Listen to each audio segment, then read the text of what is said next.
The Galactic Council met in a space station called the Harmonic Nexus. This wasn't just any old station. It was huge, bigger than the moon, and it floated right in the middle of everything important in the galaxy. Every day thousands of ships came and went. Hundreds of worlds' diplomats walked through its halls. The most powerful species in the galaxy made their decisions here. That day, Ambassador Kyle Roberts walked into the main council chamber knowing he was going to be judged. He was a tall man, probably in his early 40s, with short brown hair that was starting to turn gray at the temples. His dark blue suit was simple and not fancy.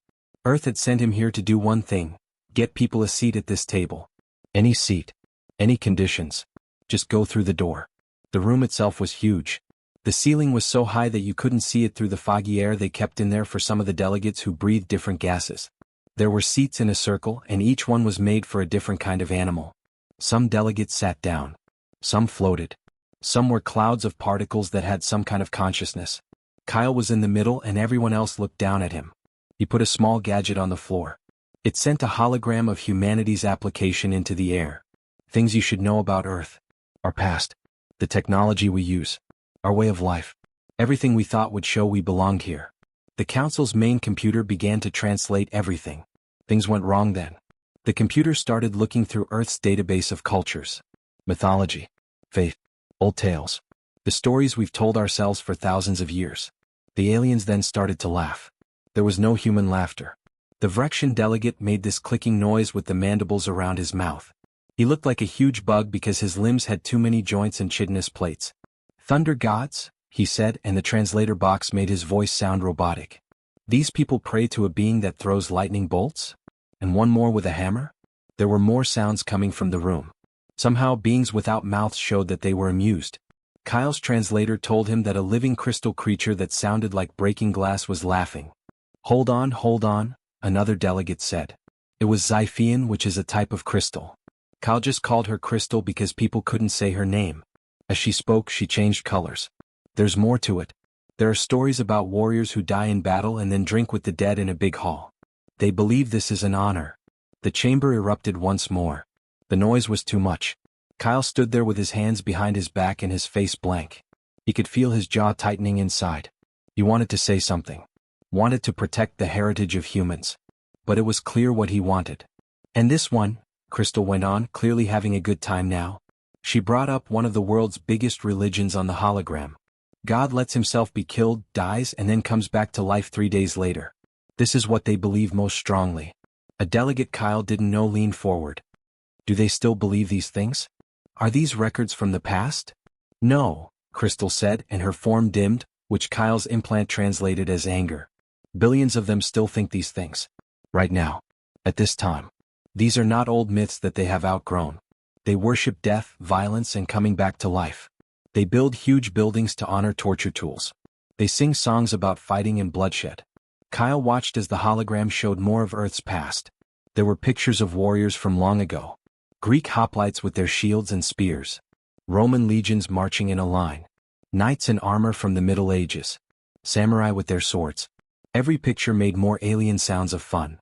Primitive barbarism, Crystal said, her whole body vibrating now. They still tell their kids bedtime stories about monsters and heroes who kill them in the year they call 2025. They make fun things about war. They honor soldiers. It's been almost 70 years since they went to space, and they still haven't learned to stop glorifying violence. Finally, the leader of the council spoke. He was an energy being, and people had decided to call him Tom because his real name sounded like a solar flare. There was no need for a translator because his voice echoed through the room.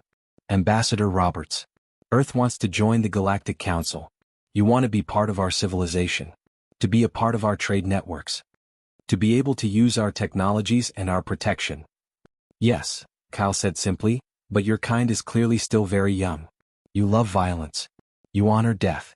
Your myths are savage. As a species, you haven't even reached basic psychological unity. You still have separate countries that point guns at each other. Your kids playing with dangerous toys by our standards. Kyle didn't say anything. He heard the orders in his head. Take whatever they give you. Tom went on, but we are not without mercy. We will give humanity temporary membership. A test if you will. To see if you can grow. Kyle felt relief growing in his chest, but he didn't show it on his face. You will be in charge of the administration of mining colony Outpost Vale 7 in the Outer Rim territories.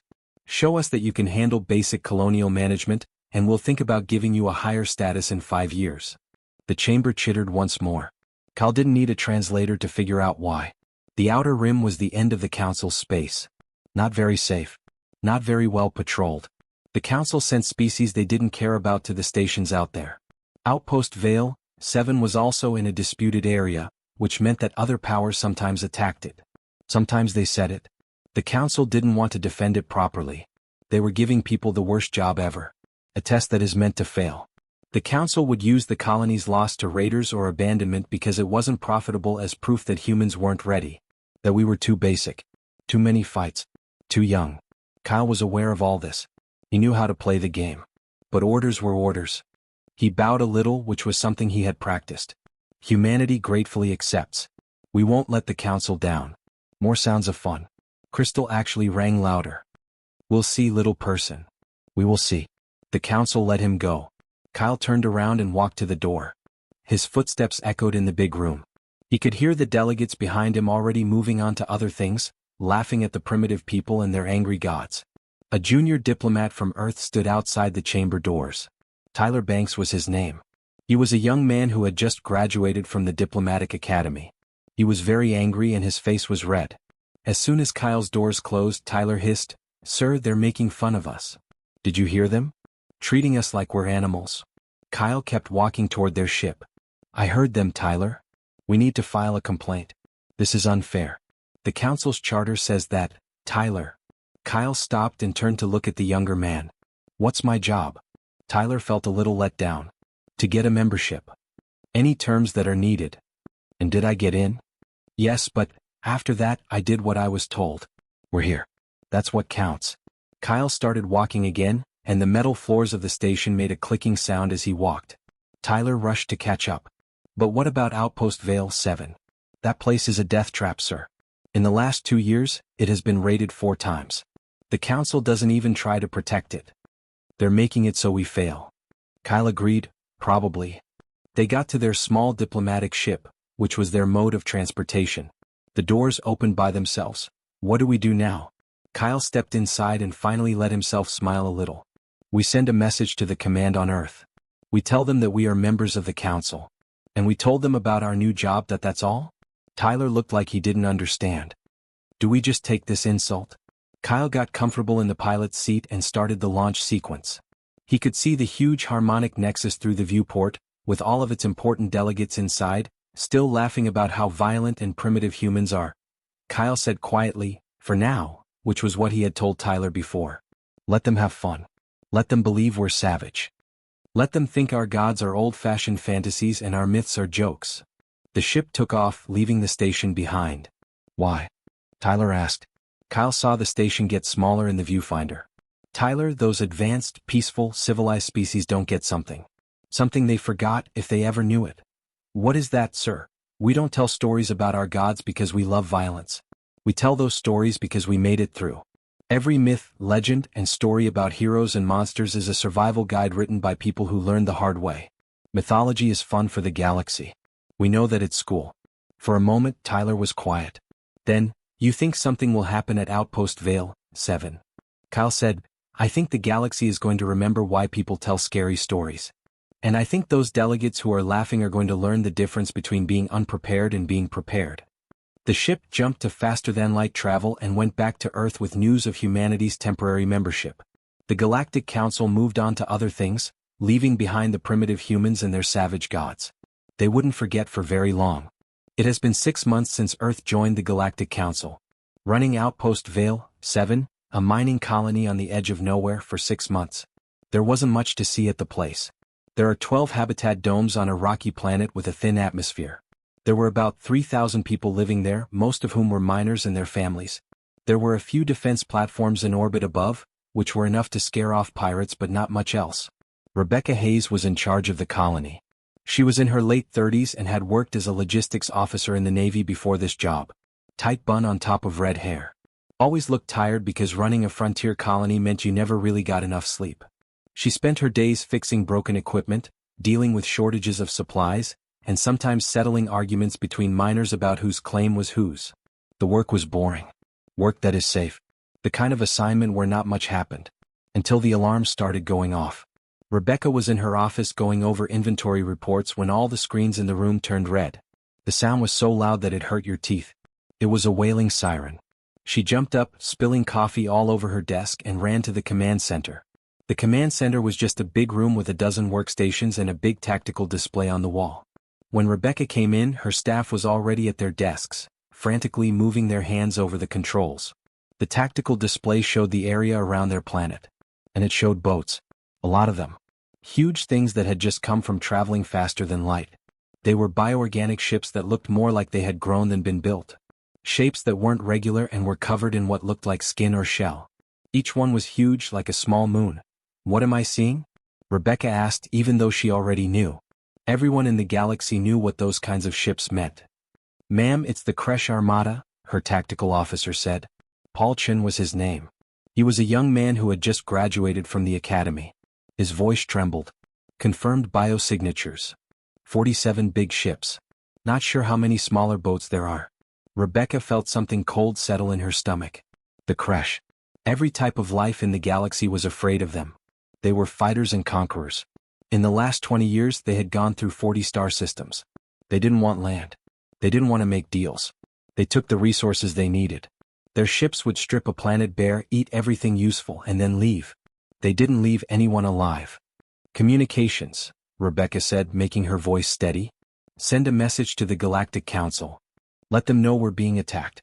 Tell them we need military help right away. Lisa Park, her communications officer, worked on her console. Message sent, ma'am. Emergency priority. They sat and waited. It felt like hours passed in seconds. The tactical display showed the Kresh ships starting to move and lining up around the planet in formation. Normal pattern for an invasion. Rebecca had learned about it at school. They would make a sphere, cut off all ways to get out, and then start shooting. Response from the council, Lisa said. Show it on screen. The message showed up. Just text, cold and formal. Distress received. The nearest fleet will arrive in 17 days. If you can leave. I'm sorry. The command center fell silent. Someone dropped something and the noise echoed. 17 days, Paul said quietly. They're already getting ready to attack. We might have 17 hours before they start shooting. Rebecca looked at the message. I'm so sorry. They had already given up on the colony. 3,000 people, and the Galactic Council was sending their prayers and thoughts. She thought about the option of leaving. They had civilian vehicles and trucks for moving goods. They might be able to get some people out. But not everyone. Not in 17 hours. Not with Kresh ships blocking the way. Anyone who tried to run would be found and killed. Ma'am? Lisa was watching her and waiting for orders. Rebecca made a choice. Send another message. This one is for Earth. Channel for emergencies. Let them know what's going on. Say to them.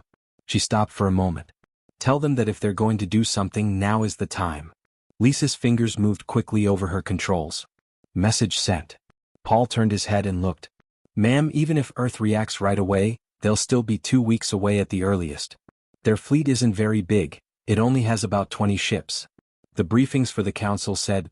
Rebecca cut him off and said, I know what the briefings said. Do it anyway. She didn't know what else to try. The Galactic Council had left them behind. They only had one hope, Earth, and it was a weak one. The Kresh ships finished their formation on the tactical display. A perfect sphere around the planet. Stuck. In the cold dark, halfway across the galaxy and orbiting Mars, a military space station called Armstrong floated. It was a newer facility, built in the last 10 years as humans built up their military infrastructure. Weapons platforms, repair docks, and living quarters for 5,000 people. Admiral Jack Morrison was at work when the priority alert came in. He was 53 years old, stocky, and had gray hair that was cut short like a soldier's. His face looked like it had been through a lot of service over the years. He has scars on his hands from the resource wars on Earth, when countries fought over water and rare minerals before people came together. The alert went off on his desk console. Red is the most important. He touched it. The message from Outpost Vale, 7 showed up. He read it 2 times. Kresh Armada. 47 big ships. No help from the council. Asking for help right away. Jack leaned back in his chair. He had been ready for something like this. Something but not the Kresh. The council had given people a colony in space that was up for grabs, but then they left them hanging. It could have been a test or a trap. This was the moment no matter what. He got up and walked to his desk. There was a panel there that was level with the surface and needed his handprint and retinal scan to open. He put his hand down. There was a beep from the scanner. There was only one red button inside. Jack had hoped he wouldn't have to press it, but he knew he would probably have to. He pushed it. Fleet captains got an alert all over human space, from Earth to Mars to the asteroid belt to the outer colonies. On their command screens, the words Protocol Ragnarok showed up. All the captains knew what that meant. They had practiced for it, did it over and over, but they never really turned it on. Until now. The rules for Protocol Ragnarok were clear. All military ships had to stop what they were doing right away and head to the crisis point. No questions. No waiting. Leave everything behind and go. In a matter of minutes, ships started to move. The engines of carriers in Earth's orbit started up. Destroyers patrolling the asteroid belt turned sharply and sped up to FTL. Frigates that were supposed to be fighting piracy stopped their patrols. Every ship that could fight in space started to move toward the outer rim. Jack walked up to the bridge of Armstrong's command center. His crew on the bridge looked up when he walked in. They had seen the warning. They knew. All ships, Jack said calmly over the ship-wide channel. His voice was heard by every ship in the fleet. Stop what you're doing. We're going to Vale 7. No one asked about it. This was what they had practiced for. People had been getting ready for this exact situation for 6 months. The Council thought that Earth had a small fleet of ships, maybe 20, to protect itself. The intelligence reports said that. Earth had made them think that. The truth was different. People had been building. In a quiet way. With care. Every shipyard is working at full capacity. Every resource was used for one thing. To make sure that people would never be helpless when someone came for them again. Earth remembered how weak it used to be. Remembered that they needed help to stay safe. Those times were done. Within an hour, the first wave had reached FTL. 30 ships. Then 50. Then 100. Jack stood on his bridge and watched the tactical display. As each ship reported in, little blue dots appeared on the star map. The number kept going up. 150. 200. 250. Commander Rita Blackwood, his executive officer, stood next to him. Sir, we have 290 ships committed. That's 90% of our fighting fleet. Good, said Jack. How long until we get to Vale 7? At the most, FTL takes 16 hours. Make it 14. Sir, that's too much for the engines. 14 hours, Commander. Jack's voice was hard. We have to help 3,000 people. Push the engines until they scream. Rita nodded and passed on the orders. The fleet jumped. 300 human warships, moving faster than light, are on their way to the outer rim. Toward a colony that the galaxy had already mourned as lost. Toward an enemy that had never been beaten. Rebecca was in charge of Outpost Vale 7 and was watching the crash ships from her command center. They hadn't shot yet. They were taking their time, probably looking over the colony's defenses and making a list of what resources they would use. Ma'am, Lisa said in a low voice. Earth hasn't answered yet. Rebecca nodded her head. She didn't think she would get one. Not this quickly. It would still take too long for Earth to send help right away. How long until they attack? She asked Paul. He looked at his screens. Based on past crash patterns, they'll start firing in about 9 hours. They like to make their targets sit and think about what's going to happen. 9 hours. Rebecca thought about the families who lived in the domes. Putting kids to bed by their parents. Miners are done with their shifts. People going about their daily lives, not knowing that their world would end in 9 hours. Open the channel for the whole colony, she said. Lisa nodded. Channel open, ma'am. Rebecca took a deep breath. All Outpost Vale 7 staff, please pay attention. This is Hayes, the director. I'm not going to make this sound better. There are hostile forces in space. The Galactic Council can't help in time. I sent a message to Earth, but I can't promise that help will come. I can promise you this, we won't give up. We will do everything we can to protect this colony. Stay in your room. Stay with your loved ones. And know that we will fight for every second we can give you. She turned off the channel. There was no noise in the command center. Is that all? Paul asked. That's all we can tell them? What else is there? Rebecca answered. We can't tell them lies. They have a right to know the truth. The crash ships kept moving slowly around the tactical display. Waiting. Be patient. Like predators circling around hurt prey. But something showed up at the edge of the system. Just a flash on the sensors. One boat. Then one more. Then 10 more. Small signatures that don't mean much. It was Paul who saw it first. "Ma'am, we're getting new contacts. The far edge of the system. They're not crash." Rebecca went to his station. "Show me." The display got smaller. Ships were showing up there, right at the edge of the sensor's range. Ships made by people. Transponders for the military. But not 20 as the council thought Earth had. Not 50. The number kept going up. 70. 100. 150. How many ships are there on Earth? Paul said something in a low voice. Rebecca saw the numbers go up. 200. 250. 300. More than anyone thought, she said softly. The Kresh commander saw the new arrivals from his huge flagship, which he was watching over his fleet. His sensors picked them up. For Kresh, these are small ships. He looked in the database. Human blood vessels. The new kind. The primitives and their violent stories. He turned them down. 47 Kresh capital ships against 300 small ships owned by humans. It was stupid for the humans to even try. He didn't bother to change his plan of attack.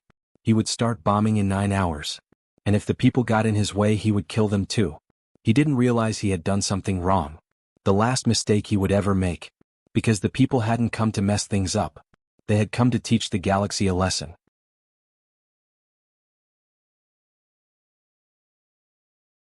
The weapons were hammers that sent out electromagnetic pulses.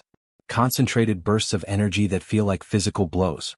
The first pulse hit one of Ratha's capital ships right in the middle. The bioshields fell apart right away. Before the shields could heal, the second pulse hit. The Kresh ship's organic armor actually dented in. The ship shook and its bioluminescent veins flickered. A weapon that strikes like thunder and is named after Thor's hammer. They have pulse weapons that don't need to adapt to living things. Throck's voice was getting higher. Our armor can't get hard fast enough between hits. 3 more Kresh ships were hit. Their shields didn't work. Armor broke. The biological systems of one ship went into shock, and its organs stopped working. It started to drift, dead in space. Vrath felt that cold feeling again. Fear. Fear that is real. His fleet was being taken apart. All ships, get into combat formation 7. Fire on those destroyers. His fleet started to respond, loading their weapons. They would use a lot of firepower to destroy the human ships.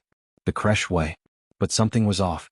3 of his capital ships weren't following orders. Throck, why aren't ships 7, 12, and 18 answering? Throck looked at his displays. He stopped talking.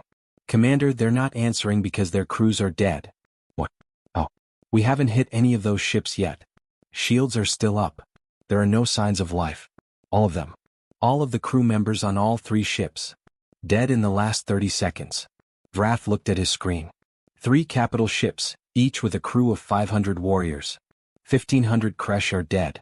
There is no visible damage. No gunfire was heard. Then he saw them. His sensors suddenly picked up 3 human ships right in the middle of his formation. They weren't there a second ago. Ships that are hard to see. The USS Thanatos. The USS Anubis. The USS Hell. Names of gods of death. Good. Vrath said, they have stealth technology. And weapons that work with the brain. They killed the crews without even touching the ships. It was both brilliant and scary. A weapon that killed everyone on board without damaging the ships. Death, quiet and out of sight. Pull back. Vrath yelled. All ships retreat right away. Regroup at these coordinates. His head hurt like crazy. It felt like something was reaching into his head with invisible fingers. He couldn't see clearly with his 4 eyes. His legs got weak. His bridge crew started to fall apart around him. Throck fell first and all 4 of his arms went limp. Next, the helmsman. Then the officer in charge of weapons. Vrath got down on his knees. He looked at his tactical display even though his vision was blurry. One of the stealth ships was nearby. Too close. The neural disruptor was now going after his flagship. He was able to turn on his communication system one last time. His last act as leader. He had to get it. Needed to know what people really were. He sent out on all frequencies. What are you? His translator sent the message in Galactic Standard so that the humans could understand it. The answer came back right away. A calm and professional voice. Our myths told you what we are. Vrath's sight was getting worse. But he got it now. The council had made fun of myths about people. They called it basic. Barbaric. They didn't get it. People didn't pray to their war gods. They had turned into them. His last thought before the neural disruptor shut down his brain was a moment of clarity. For 10,000 years, People have told stories about warriors, death, thunder, and destruction. Not because they were simple. Because they were teaching their kids. Giving lessons to others. Creating a cultural memory of how to fight, stay alive, and win. Every myth was a guide to weapons. Every legend was a plan for battle. Every god was a promise of what people could become when they had to fight. The Thanatos took Commander Vrath. He just lost consciousness. No pain. No fading. Nothing at all. Director Rebecca Hayes was shocked when she saw her tactical display on Outpost Vale 7. The Kresh fleet was falling apart. Ships floating around dead. Others running away in fear. The human fleet moved through them like wolves through a herd, with deadly accuracy. "How long has the engagement been going on?" she asked. Paul looked at his console. "Ma'am, 12 minutes. 12 minutes. The Kresh had taken over 40 star systems. They had never lost. And people had broken them in just 12 minutes. "Ma'am," Lisa said. "We're getting a message from the human fleet. Admiral Jack Morrison would like to talk to you." Rebecca fixed her uniform. "Let him through." There was a screen. She saw an older man with gray hair and a face that looked like it had been through a lot. He had kind eyes, but there was steel behind them. "Director Hayes. Admiral Jack Morrison. Are you and your people okay?" "Yes, Admiral. Thank you."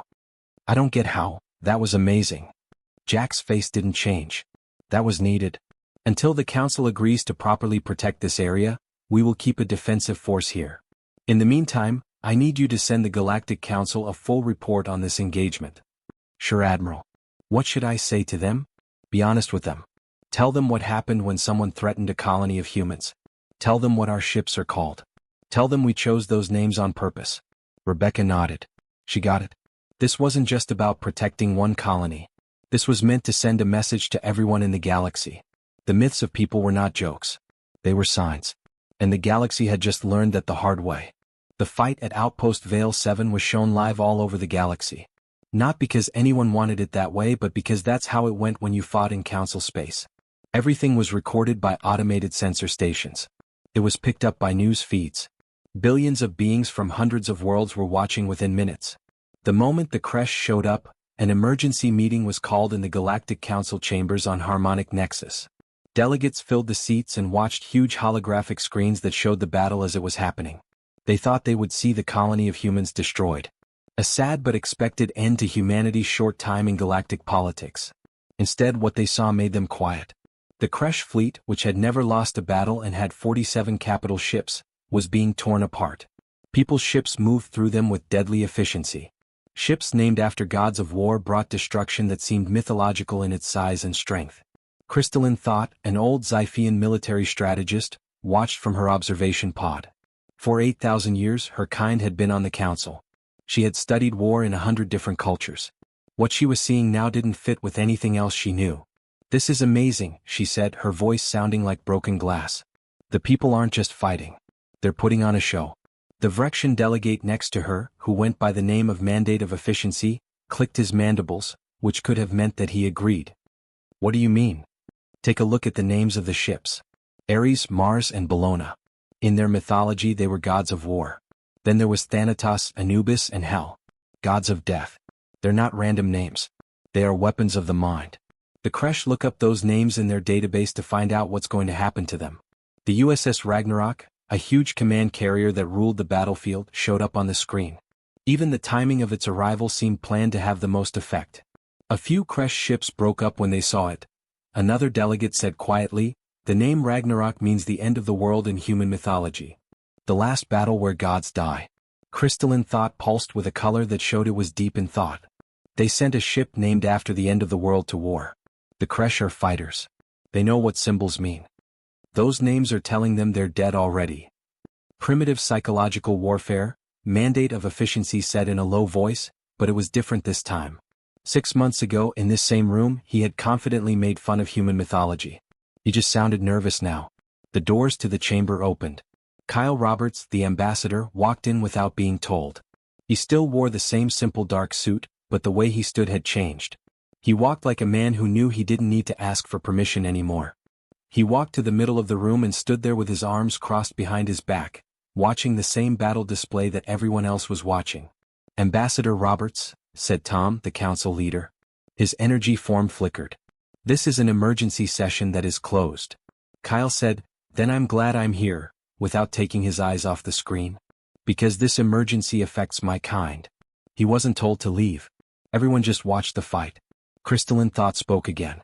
"Ambassador, your people have kept their real military strength a secret. The reports from the intelligence said 20 ships. 300 you brought."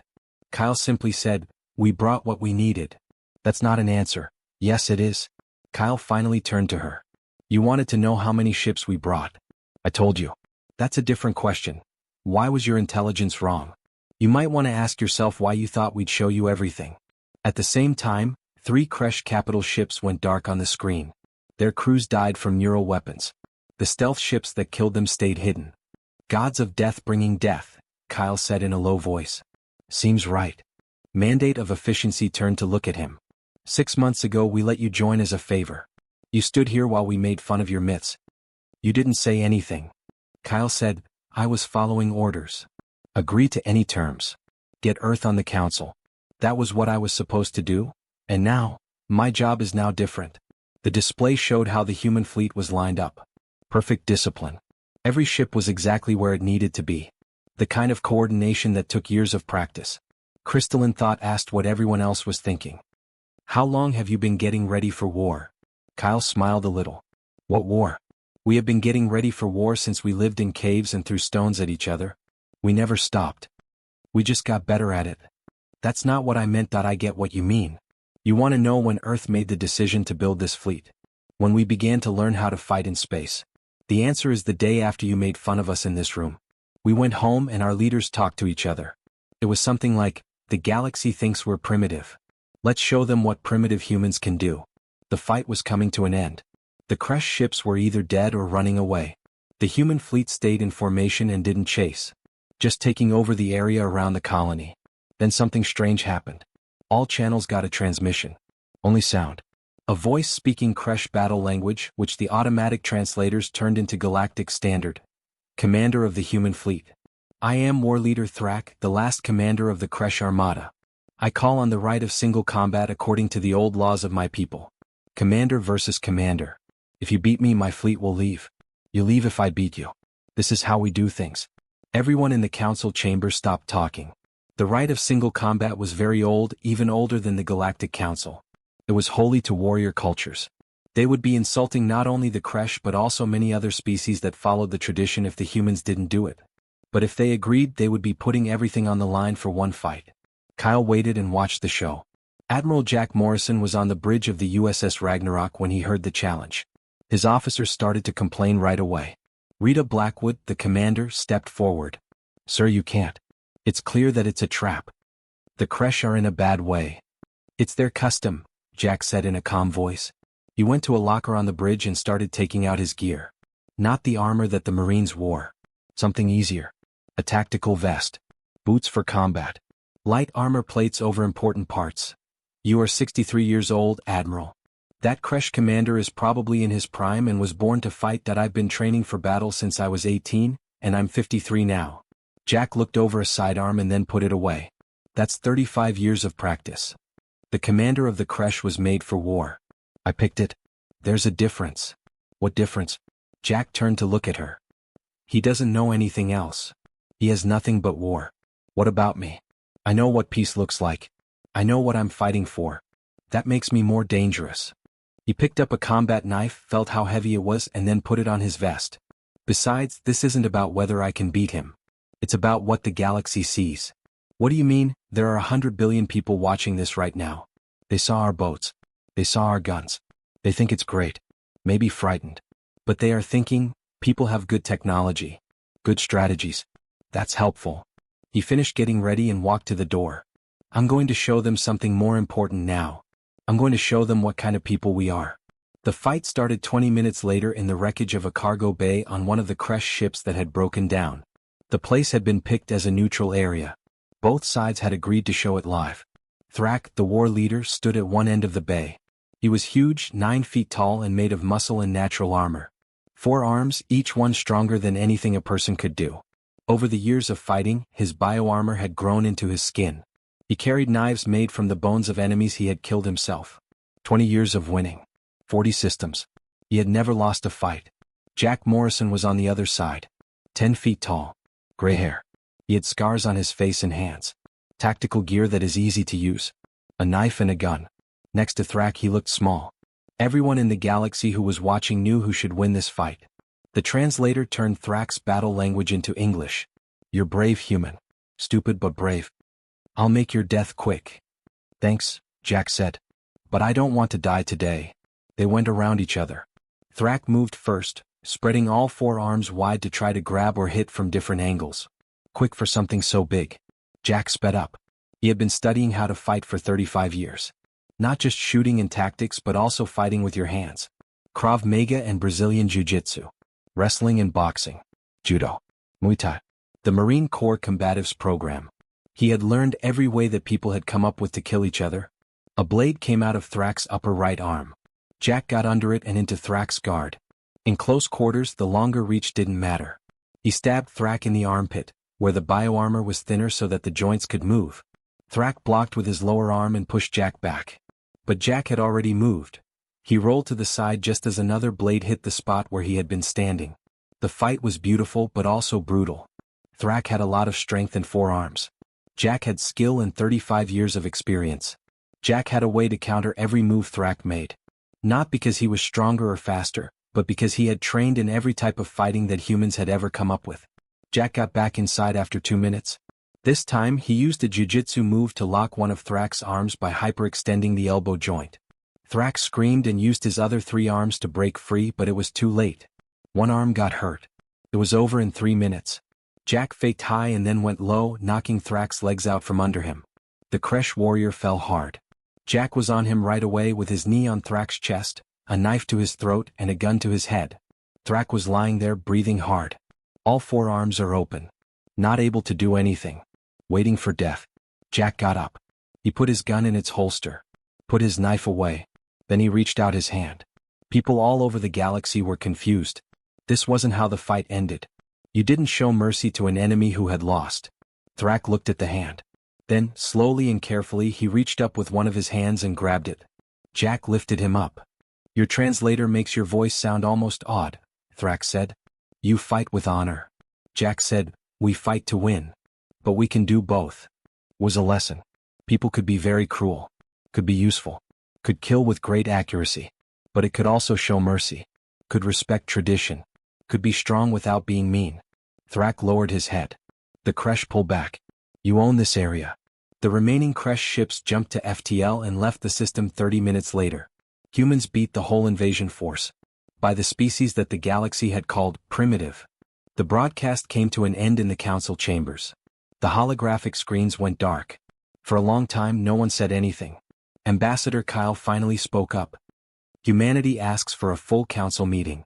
Attendance that is official. We need to clear up some things that people don't understand about our species. He looked around the room at all the delegates who had made fun of Earth's myth 6 months ago that he said softly, it looks like we need to talk about some things. No one disagreed. Kyle nodded slowly. Thank you for your apology. We get it. Our cultures are not the same. What you see as primitive violence is really something else. It's a memory. It's getting ready. The species that survived did so by learning from its mistakes and teaching its children to do the same. He looked around the room one last time. Earth doesn't want to take over anyone. We didn't come to the stars to fight. We came to learn, to trade, and to make friends. But we were ready to. Our myths taught us something that your kind forgot. Hope for peace, but get ready for war. Tom's energy form got brighter. Is there anything else that people need? Kyle thought for a second. Yes. One more thing. We're going to move some of our ships around. The USS Ares will keep an eye on the inner systems close to Council space. The USS Ragnarok will protect the borders of the frontier. We'll be putting other ships in important places all over Council territory. That's a lot of military, one delegate said nervously. Kyle said, yes. It is. People who want to attack Council members like raiders and pirates should be able to see those ships. We want them to know the names. We want them to know what Ares stands for. What does Ragnarok mean? We want the myth to do half the work before a shot is fired. Crystalline thoughtfully chimed in. Psychological warfare. You're using your stories to scare people away. That's right. People will check their database if they see a ship called USS Apocalypse. They're going to read about how people have dealt with the end of the world. and they'll think twice before they attack. Our myths turn into weapons without firing a single shot. The room was quiet for a long time again. The effects were starting to sink in. Humanity had not just joined the council. It had been changed by people. Changed the way the galaxy thought about war, cultural memory, and the purpose of myths. Tom spoke again, this time in a formal way. Let it be known that Earth is now a full member of the Galactic Council and has a permanent seat on the Security Directorate. This removes all previous provisional status. Hello, people. Truly welcome. Kyle bowed a little, which was a sign of respect. Thanks. Earth is excited to work with all the council members to keep all species safe and peaceful. He picked up his tablet and got ready to leave. The room stayed quiet as he walked toward the door. No chattering. No clicking. Just respect and silence. Kyle heard the mandate of efficiency call out as he got to the doors. Ambassador Roberts. May I ask one question? Kyle turned and stopped. Yes. Your boats. You give them the names of your gods. What does that mean for people? If your ships have the names of gods, what do the people who run them do? Kyle smiled. The smile wasn't warm. It was the smile of someone who had been waiting for that exact question that he said softly, "We're not gods. We're something more dangerous. We're the ones who got the stories and learned the lessons. The students who read the myths and figured out what they really meant. 10,000 years of human experience are stored in cultural memory and turned into doctrine." He stopped at the door. Our ancestors told stories about gods who used thunder, war, and death to shape the world. We are the descendants who made machines that can really do those things. Kyle's smile got a little bigger when you asked what that makes us. It makes us very happy that we came to the stars to make friends instead of enemies. He left the room. The delegates behind him were quiet as they thought about what they had learned about people. About myths. About the difference between being primitive and being ready. In the weeks that followed, the embassy on Earth got a lot of requests for human military training. Animals that had never thought about war suddenly wanted to learn. The Kresh sent an ambassador to ask for cultural exchange programs. Other warrior races asked to meet to talk about how humans fight. Admiral Jack Morrison, who was named Supreme Commander of the Galactic Defense Forces, gave a speech that was heard all over Council space. He stood on the bridge of the USS Ragnarok, where billions of people could see his gray hair and scarred hands. "We didn't come to the stars to take over," he said. "We came to stay alive. To look around. To figure out where we fit in this galaxy. We were ready though because our past taught us that peace is valuable and worth fighting for. Our stories taught us how to protect it. We now share that knowledge with our friends. Not because we want war but because we want peace. And sometimes the best way to keep the peace is to be so ready for war that no one wants to break it." People on Earth watched the show in their homes, bars, and city squares. Some were proud. Some felt like they had to do something. They all felt the weight of their past. They were the kind of people who wrote bedtime stories about war. That looked at old wars in modern schools. They named their warships after gods and gave those names meaning. Myths about people had never been funny. They had been promises. And now the whole galaxy knew.